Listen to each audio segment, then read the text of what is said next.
எங்க எங்க புள்ளி எதுக்குங்க அடிக்கிறீங்க? இந்து இவ என்ன கேட்டா தெரியுமா? இப்ப அடிக்கிற அளவுக்கு அவ என்ன கேட்டா? அப்பா பொங்கலுக்கு காசு கொடுத்தாங்களா, இப்ப தோசைக்கு காசு கொடுக்குவாங்களா? ஹாய் எஸ்எஸ் ஃபேமிலி, எல்லாருக்கும் ஹாப்பி பொங்கல், இனிய பொங்கல் நல்ல வாழ்த்துக்கள்.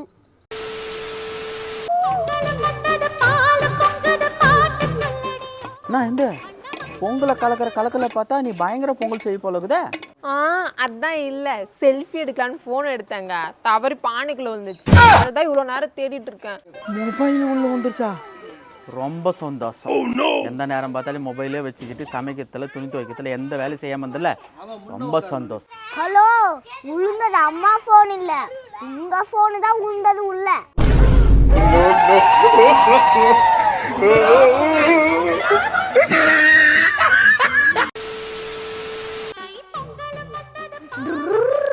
அப்பா ஹாப்பி பர்த்டே டு யூ பா.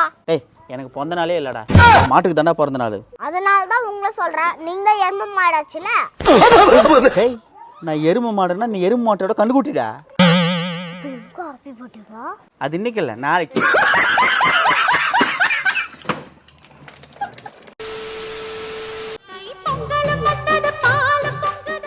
அப்பா இந்தாங்கப்பா, அம்மா பொங்கல் கொடுத்தாங்க. எங்கடா பொங்கலை காணோம்? அப்பா இன்னைக்கு காணும் பொங்கல்ப்பா, அதான்ப்பா காணும்.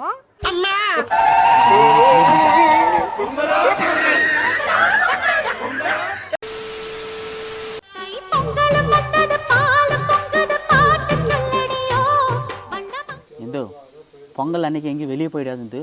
எங்க வெள்ள நினைச்சன பொங்கல்ல போட்டுருவாங்களா? மாவ் இல்லம்மா, பொங்க பானை நினைச்சு உடைச்சிருவாங்க. அவர் சொன்னது போய் நீங்க போயிருக்கீங்க.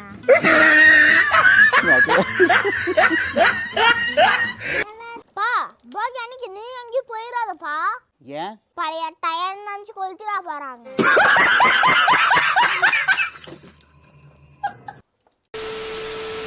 அப்பா சீக்கிரம் வாங்கப்பா, அம்மா பொங்கல் போட்டுறாங்க, வந்து பாருங்களேன். எங்கடா ஆகுது?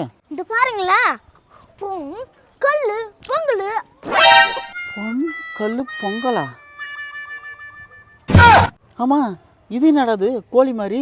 பா மாடுப்பா, கிலோ மாடு நெல்லிக்குது தெரியலையா? மாடா? டேய், கோழி அப்புறம் வாத்து கொஞ்சோண்டு டைனோசரும் சேர்ந்த மாதிரி இருக்குதுடா. அப்பா பார்க்குறவங்க குழம்பிட கூடாதுன்னு மாடுன்னு எழுதி வச்சுக்கிறாங்களே, அந்த மனசுதான்ப்பா கடவுள். இப்போ எதுக்கு சம்மதமே இல்லாமல் அன்பேசியவன் டயலாக் சொல்கிறான்னு தெரியல.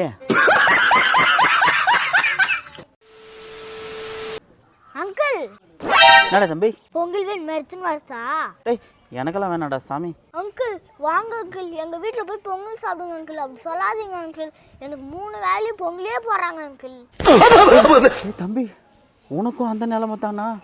எனக்கு தெரிஞ்சு ஊரில் இருக்கிற எல்லாருக்கும் இதே நிலைமை தாண்டா இருக்கும். இங்கேயே பொங்கல் கிடக்குதுடா. கபார், நீயாவது பரவாயில்ல, இங்கே இருக்கிறவன் நல்லா சென்னையில் ஒர்க் பண்ணுறேன், ஏதோ பண்டிகைனால நல்ல சாப்பாடு போடுவான்னு வந்தேன்டா. 3 வேளை பொங்கலாக போடுறாங்கடா. எனக்கு தானே தெரியும் அந்த கஷ்டம். சரி அழாதீங்க அங்கிள், விடுங்க அங்கிள். இந்த நீ ஷார்ட் கேர்ள் தானே? ஆமாங்க, நான் ஷார்ட் கேர்ள் தான். அப்போ ரெட் கலர் புடவை கட்டிங்கன்னா சூப்பராக இருந்து குந்து. ஆமாவா? ஆமாம்மா, ரெட் கலர் புடவை கட்டினீங்கன்னா கரெக்டாக சிலிண்டர் மாதிரியே இருந்துப்பேன். ஆமாம் தானேப்பா?